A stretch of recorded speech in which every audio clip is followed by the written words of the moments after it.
All right, greetings. This is for Science 1110. This is a review for Exam 1, which I'm posting today. The exam opens on June 21st.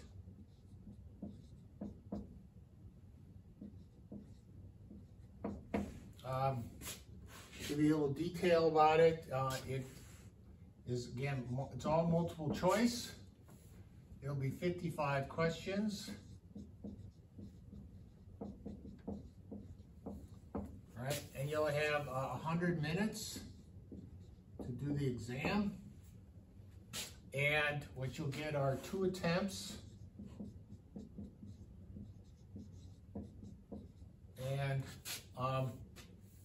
you'll be able to see total score, total correct after each attempt. Right, so it'll be the highest. So you'll be able to see your best score. You'll get the total number correct. That's all you're going to be able to see after each attempt. So you get 2 attempts. So make sure you do each one good. All right, so that's the test. It's open from June 21st to, I'll check the dates. It opens on June 21st. So check dates. All right. And like everything else, it's under a quiz. So look up current quizzes under the calendar. All right. Now, what I'll be covering on the exam. I'm going to go through this kind of quick because you have the details there. So if you look at the review handout,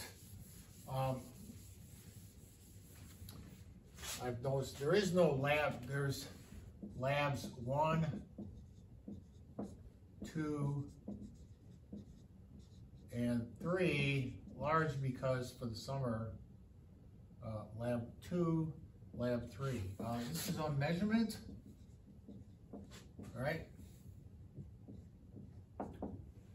This is the lab on projectile motion.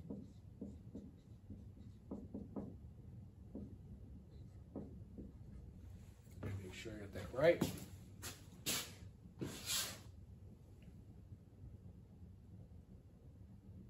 Yep. Projectile motion and acceleration around a curve.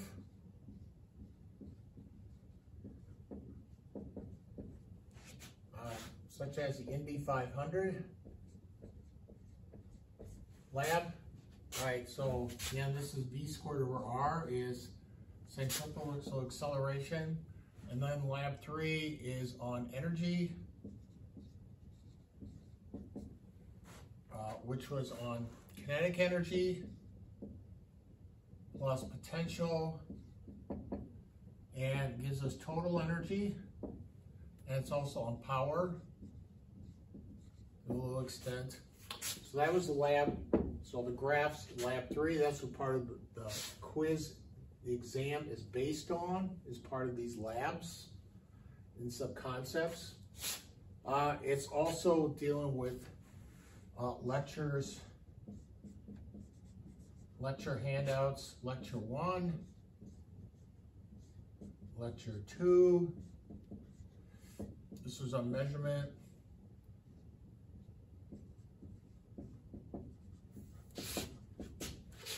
This is on motion and acceleration.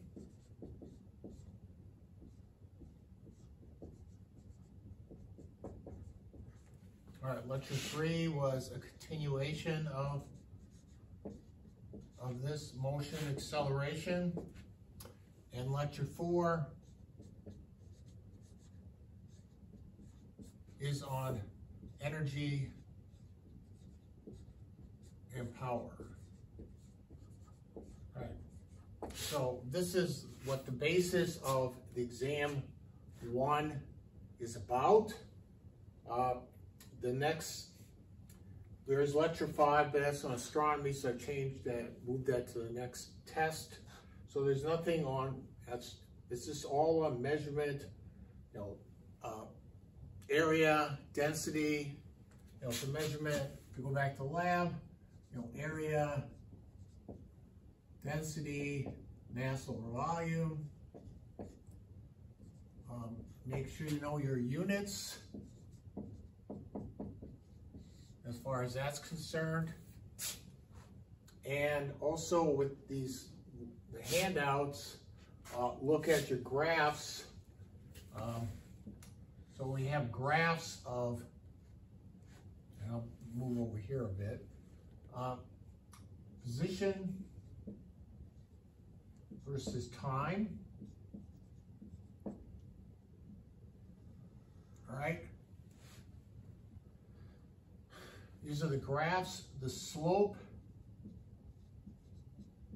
of a position, which is x over time. The slope is the velocity. All right. And if it's just sitting at rest, you're going to have the slope will be a horizontal line, because the slope of this would be v is 0. Slope of a horizontal line. So position versus time, x versus t, because velocity is change of x, delta x over change of time. So the slope, rise over run, gives us the velocity. If we have a velocity versus time graph, okay, so we plot v versus t, keeping in mind that acceleration is the change of velocity over change of time. The slope of a velocity versus time graph will give us the acceleration, A.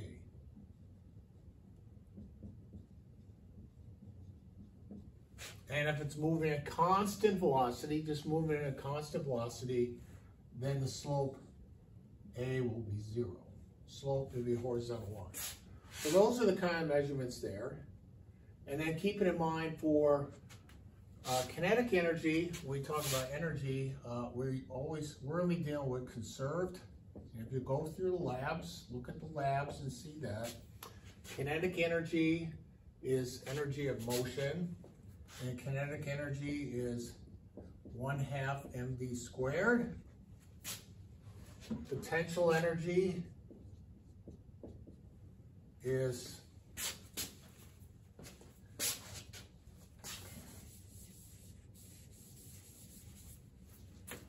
given by mgh for the most part, mass times gravity times height. All right, so if you have an object of certain height, say 10 meters, and it has a mass of 10 kilograms, and g is 10 meters per second squared, the acceleration of gravity, then the potential energy is 10 times 10 times 10. So this is mass, this is g, and this is the height, and we get 1,000 joules. So that's that there. And when energy is conserved, the sum of both of these are, we get total energy is going to be constant. So that pretty much summarizes the exam for starting tomorrow. And again, you get 2 attempts. You get to see your overall total score after each attempt. So you have approximately 2 minutes per question. Should give you plenty of time if you're careful about it. So again, you'll be able to see a total score after each one. And there you have it. So that's exam 1. And good luck on that.